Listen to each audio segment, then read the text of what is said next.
Uma boa noite a todos. Em ambos os planos da vida, que o nosso Mestre Jesus, como ele mesmo disse, que em qualquer lugar onde 2 ou 3 pessoas estivessem reunidas em nome dele, que ele estaria entre elas. E estar reunido em nome do Cristo é procurar, dentro das nossas parcas possibilidades, servir, amar, perdoar, ter paciência, como nós vimos no nosso estudo hoje. Coisas que, como disse Chico Xavier, Jesus não pediu nada demais, nada que fosse impossível para o homem. Ele pediu simplesmente que nos amássemos uns aos outros. Então, com esta reflexão inicial, elevemos os nossos pensamentos, buscando esta sintonia com a espiritualidade superior, com nosso Mestre Jesus, com aquele pequeno ponto de luz que foi plantado em nós desde que fomos criados. Aquele ponto de luz do Criador.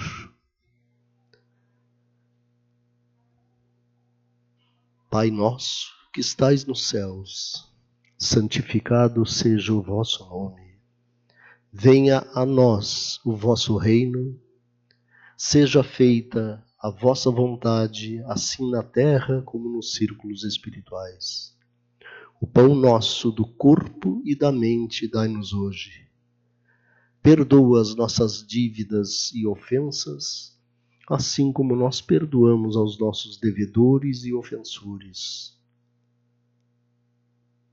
Não nos deixes cair na tentação da nossa própria inferioridade e livra-nos do mal que ainda reside dentro de cada um de nós. Pois teus são o reino, o poder e a glória para sempre. Em nome de Deus, nosso Pai eterno, fonte de toda a vida. Em nome de Jesus, o nosso divino mestre, modelo e guia. Em nome de Jesus, em nome de todos os espíritos amigos que aqui se congregam, nós rogamos a presença do Mestre para que possamos ter, como ele disse, olhos para ver e ouvidos para ouvir. Passamos então agora a palavra à nossa irmã Marta.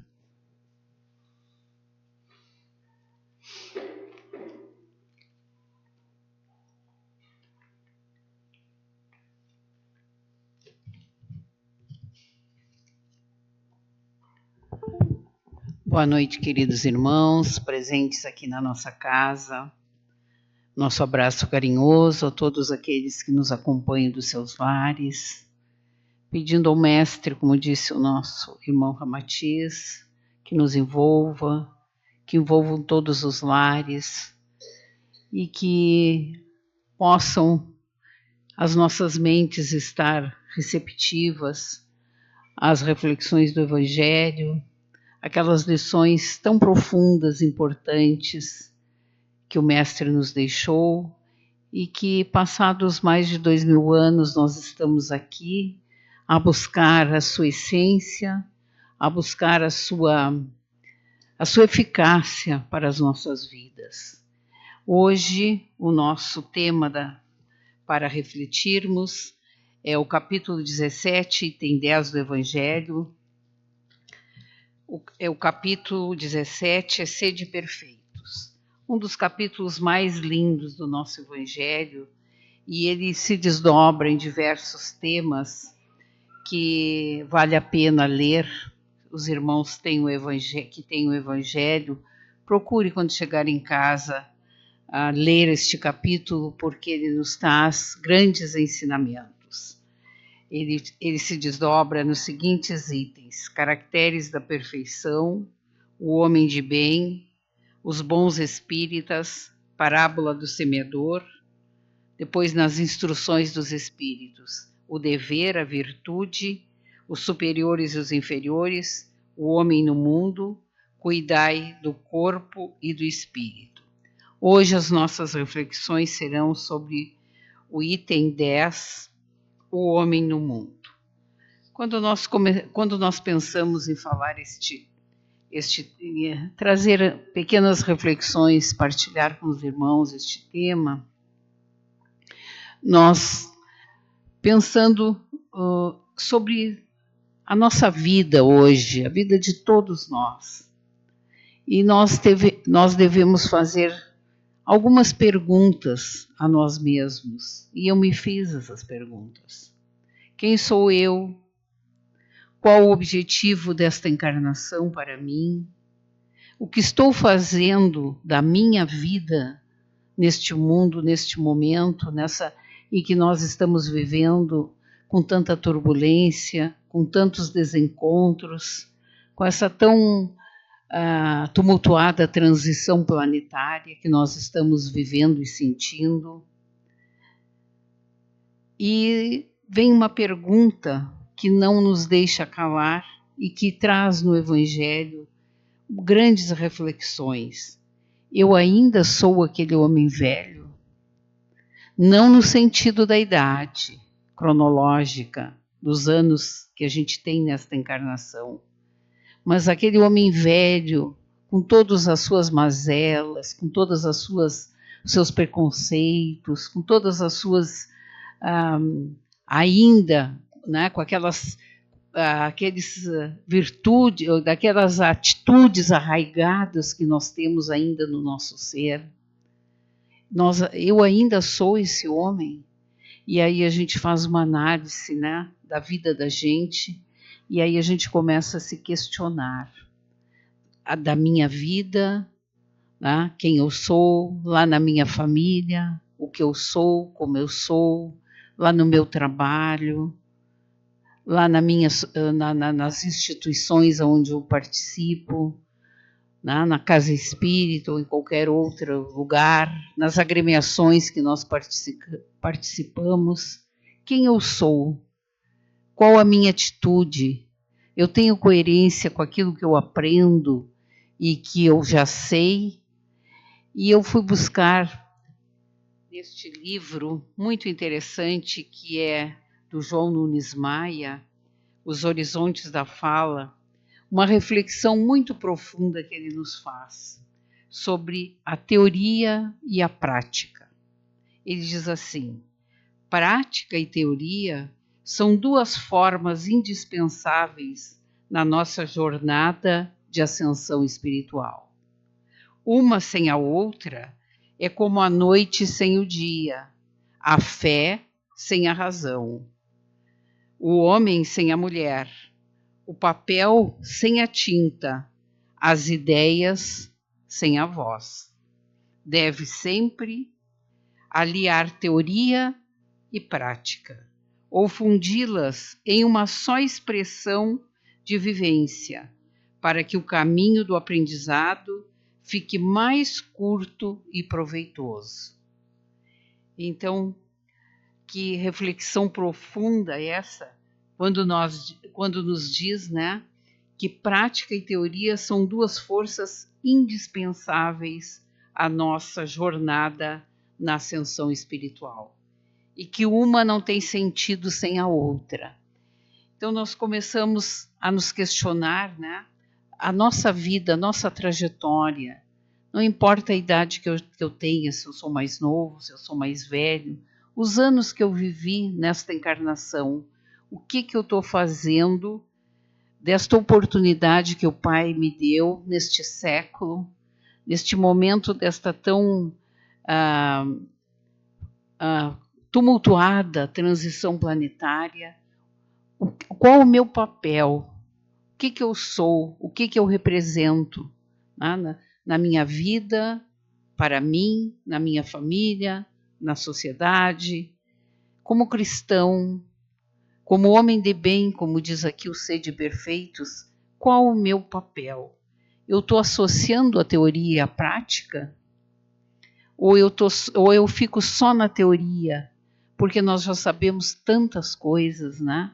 Se nós colocássemos em prática metade do que nós sabemos, os subsídios que a doutrina espírita nos proporciona, estes ensinamentos profundos que o Mestre nos deixou, nós sabemos todos eles. Sabemos como devemos ser, como devemos proceder, mas vai muito longe para todos nós, inclusive para mim, da teoria e da prática. Porque saber nós sabemos e nós colocamos em prática esses saberes, esses talentos que o Pai nos deu. Todos nós somos agraciados com tantos talentos. Se a gente for nos analisarmos, fizer uma autoanálise, né, de quem eu sou, nós vamos encontrar tantos talentos que o Pai nos dotou, né?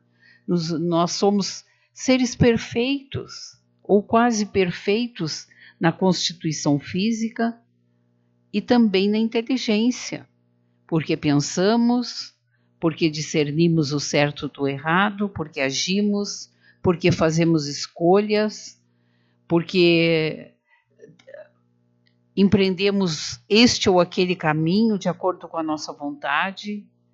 Então, todos esses talentos, o Pai, todas essas virtudes, todos nós somos dotados. Mas depende de cada um de nós usá-las da maneira como queremos, porque temos o livre-arbítrio para falar, para agir e para ser do modo como desejamos. E aqui no texto, no Evangelho, é lindo o texto, e eu sublinhei algumas observações para partilhar com os irmãos. Ele começa o item 10 dizendo assim: um sentimento de piedade deve sempre animar o coração dos que se reúnem sobre as vistas do Senhor e imploram a assistência dos bons espíritos.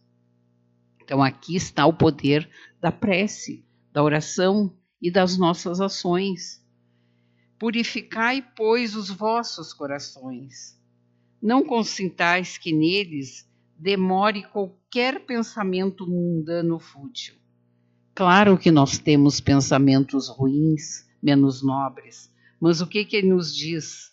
Não permitir que esses pensamentos se demorem, né, em nós, né, porque nós já temos esse discernimento de saber se é certo, o que é certo e o que é errado. Elevai o vosso espírito àqueles por quem chamais, a fim de que, encontrando em vós as necessárias disposições, possam lançar em profusão a semente que é preciso que germine em vossas almas e dê frutos de caridade e justiça. Não adianta, né, nós só orar, viver orando e pedindo, e não estar receptivo, e não querer, e não ter vontade, né, de mudar o nosso eu, de exemplificar e de viver as virtudes que nós já sabemos. É isso que o texto nos diz.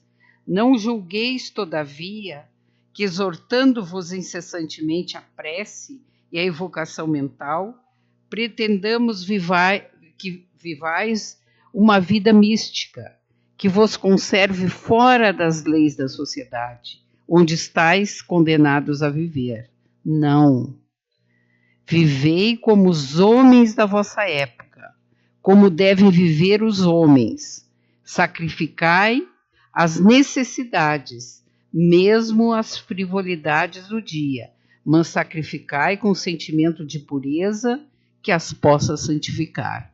Nós não somos santos ainda, né? E não podemos achar e querer viver em santidade, porque nós ainda somos esses seres em busca da perfeição. Então nós temos que viver como homens do mundo, com todas as controvérsias e com todas as tribulações que o mundo nos oferece. Mas não precisamos nos corromper, não precisamos nos sacrificar, também nos martirizar, porque se ainda não conseguimos viver tudo aquilo que nós já compreendemos e já sabemos. Sois chamados a estar em contato com espíritos de naturezas diferentes, de caracteres opostos. Não choqueis a nenhum daqueles com quem estiverdes. Sede joviais, sede ditosos, mas seja a vossa jovialidade a que provém de uma consciência limpa. Seja a vossa ventura a do herdeiro do céu, que conta os dias que faltam para entrar na posse da sua herança. Então aqui ele nos compara, né, ao homem encarnado que espera a sua herança, e ele diz que nós, como seres espirituais, também, né, teremos a nossa herança quando retornarmos à pátria espiritual. A nossa herança são todas aquelas virtudes, todo o bem que nós fizemos, todo o nosso proceder durante a nossa jornada. E ele continua, e é lindo. E eu fiz algumas anotações aqui, mais breves, para partilhar com os irmãos, porque o nosso tempo não permite que nós nos detenhamos no texto, mas o texto é lindo, e nós recomendamos aos irmãos que leiam todo o texto. Então eu fui buscar algumas coisas no Evangelho e algumas reflexões e anotei algumas coisas para partilhar aqui. Então o Evangelho, segundo o Espiritismo, ensina que o verdadeiro cristão deve viver em sociedade e praticar o bem cotidiano. O bem cotidiano todos os dias, em todos os momentos, em todas as nossas ações. É fácil? Não, é difícil, né? Mas é um treino, né? Um exercitar. Nós estamos aqui para nos melhorar, para burilar as nossas más tendências, para nos corrigir e para viver melhor e sermos mais felizes. Então diz assim, deve viver em sociedade, praticar o bem cotidiano, sem isolamento ou falsos sacrifícios. Então, né, não precisa nós vivermos numa vida de isolamento, nos retirarmos do mundo para não nos contaminarmos ou fazer sacrifícios que sejam inadequados à nossa condição evolutiva, né? Cada um de nós está no degrau da evolução, está num degrau da nossa escada de evolução. Uns mais à frente, outros no meio, outros mais para trás, mas todos nós chegaremos no topo dessa escada. E ainda algumas anotações. Devemos ter alegria e retidão. Ser virtuoso não exige uma vida triste, não exige sofrimento físico. O homem pode participar das alegrias honestas do mundo, desde que seus atos não firam as leis divinas, nem façam mal ao seu próximo. Parece que o Rama captou as nossas reflexões aqui na mensagem. Devemos ter equilíbrio espiritual. Estar no mundo significa trabalhar, conviver e alegrar-se, mantendo o pensamento voltado para o bem e a caridade. E aí ele continua ainda nas reflexões do Evangelho. Quais são as características da perfeição relativa? Nós sabemos que nós ainda estamos muito longe da perfeição, mas todos nós já temos algum tipo de perfeição relativa à nossa condição, né? A nossa condição moral, a nossa condição espiritual. Nós temos também características que denotam a nossa perfeição relativa, porque certamente fomos muito mais imperfeitos do que somos hoje. E esta encarnação, com certeza, é a melhor que nós já tivemos de todas elas. Então, devemos buscar sempre uma evolução contínua. Isto significa que o espírito alcançou a pureza máxima permitida para a sua categoria espiritual, mas continua progredindo em conhecimento e amor pelo universo. Então não paramos nunca, né? Estamos sempre progredindo nesse aspecto, no outro, né? Às vezes estacionamos, mas estamos sempre nessa busca, devemos estar sempre nessa busca do conhecimento do amor por os nossos semelhantes e pelo universo. E o mestre nos disse, né? Sede perfeitos, como é o título do capítulo. Quando Jesus disse, sede perfeitos, como o vosso Pai Celestial é perfeito, ele não quis dizer que seríamos iguais a Deus, mas que deveríamos buscar a perfeição na nossa escala de possibilidades. Né? Para uns a perfeição pode ser mais já estar mais à frente, com maiores exigências de acordo com a sua condição moral.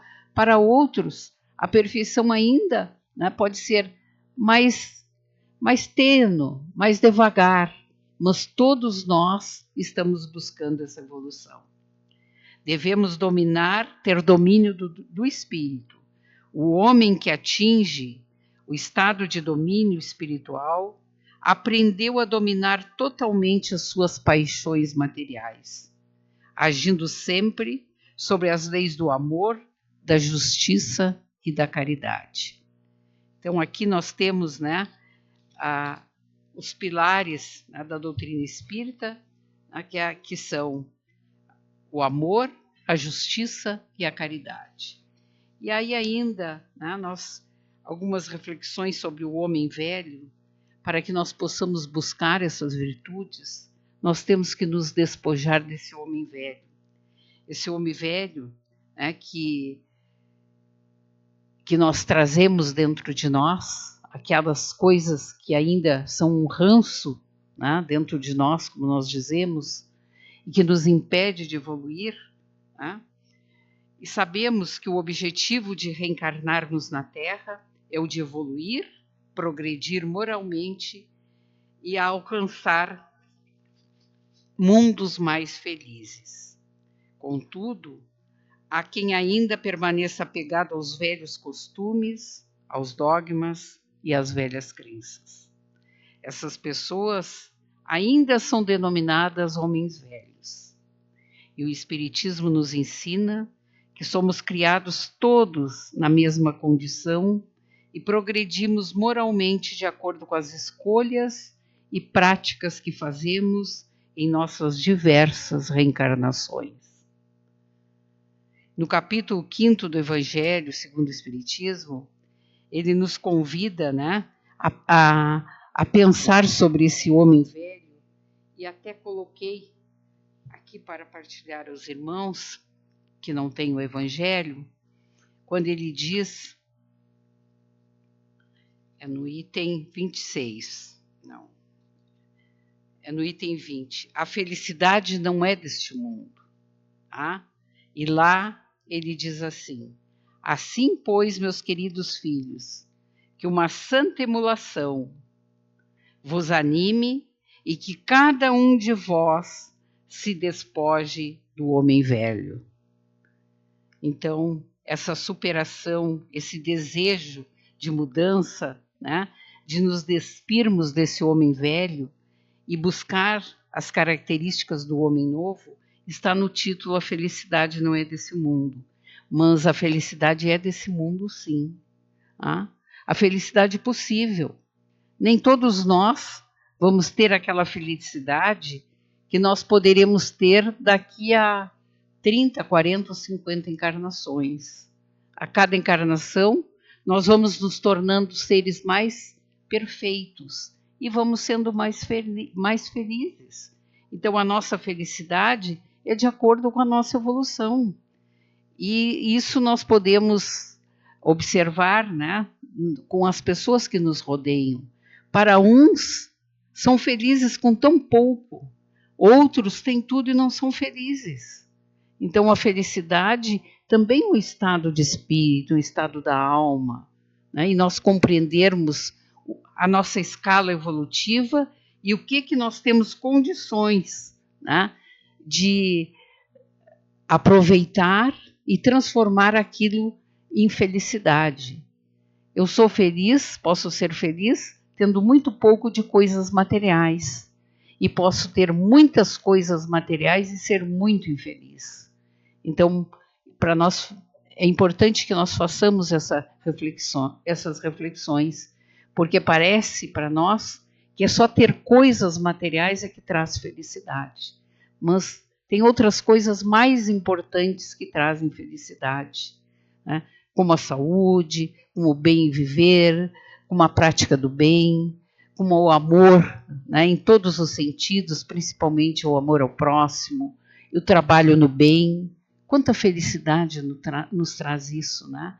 E o pessoal que trabalha aqui no Lar da Solidariedade sabe disso, né, porque vive isso, né, aqui junto com essas famílias, com essas pessoas carentes. Quantas alegrias nossos companheiros nos contam, quantas vivências, quantos exemplos, né, dessas famílias que às vezes muito pouco têm e às vezes são mais felizes do que aquelas que muito têm.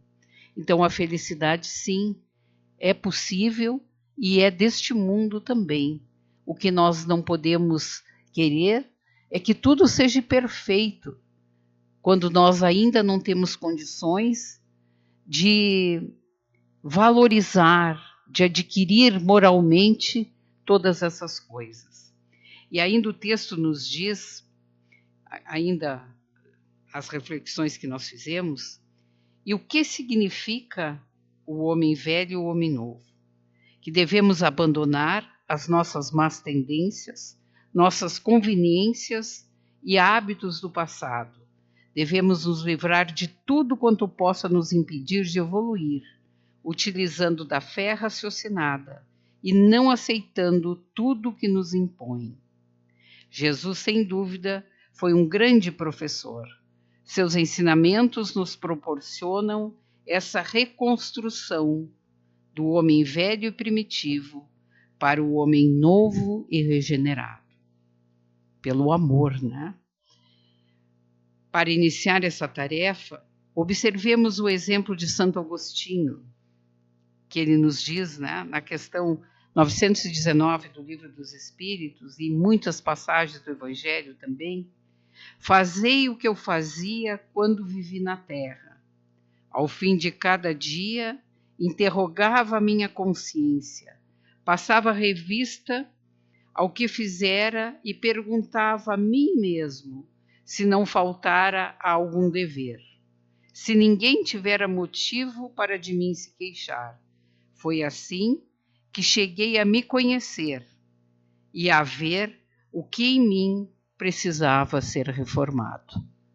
Então, essa reflexão de Santo Agostinho, né, é um grande ensinamento para todos nós. Se nós todos os dias, à noite, quando deitássemos no travesseiro, e fizéssemos essa pergunta que ele se fez, a cada dia, a cada novo dia, nós teríamos nos despojado de alguma imperfeição do homem velho e certamente estaríamos aptos a adquirir virtudes do homem novo, do homem regenerado. Então, meus irmãos, que essas pequenas reflexões do Evangelho, que são tão importantes, o Evangelho deve ser o nosso livro de cabeceira, o nosso companheiro de todas as horas, para que nos momentos de alegria a gente possa lançar mão dele, mas nos momentos de dúvida, de tristeza, de abatimento, né, de decepções, a gente também lance mão dele, porque ele nos traz os grandes ensinamentos da mensagem do Mestre. E terminando essa pequena reflexão, eu trouxe para partilhar aqui com os irmãos do livro Otimismo em Verso e Prova, uma pequena mensagem que fala mais ou menos as reflexões que nós trazemos para juntos com os irmãos refletirmos. E diz assim: bem comum. Desperta pela manhã, eleva a Deus uma prece. Aplica-te ao bem comum na lida que te engrandece. As regras do bem viver assinalam a necessidade inadiável e intransferível de pequenas iniciativas salutares incorporadas à rotina diária. A melhora na qualidade de vida não se revela milagrosamente. Ela resulta de um conjunto de procedimentos simples que estão ao alcance de todos. Basta que estejamos atentos e dispostos a conquistá-la pelo preço irrisório de uma vontade esclarecida.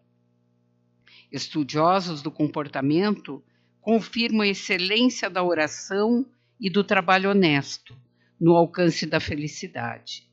Portanto, seria interessante se todos iniciassem o dia oferecendo a Deus uma prece de louvor e gratidão. A oração nos aproxima da divindade, fortalece-nos a fé e, consequentemente, estimula no campo físico o sistema imunológico, favorecendo a cura de males considerados incuráveis pela medicina clássica. Mas para que a felicidade se complete, é importante nos apliquemos na prática do bem comum. Ninguém pode se considerar feliz quando houver sofredores ao seu lado. A lida se engrandece pela vivência da solidariedade. Experimenta na prática e confere tal realidade. Então o texto nos faz um convite, né? Sobre a solidariedade. A lida se engrandece pela vivência da solidariedade. Experimenta na prática e confere tal realidade. Então, que todos nós possamos, né, exercitar esses ensinamentos, né, desta pequena mensagem que nos convida, né, pela manhã a orar, uma prece de louvor e gratidão, e para experimentarmos a solidariedade cotidiana e conferirmos se a nossa vida não muda a partir destes ensinamentos que o Cristo nos deixou. Então, que as mensagens do Evangelho possam ser sempre vividas por nós, possam ser sempre levadas, né, a todos os lugares onde nós vivemos e convivemos, e que o Mestre seja sempre nosso modelo e guia.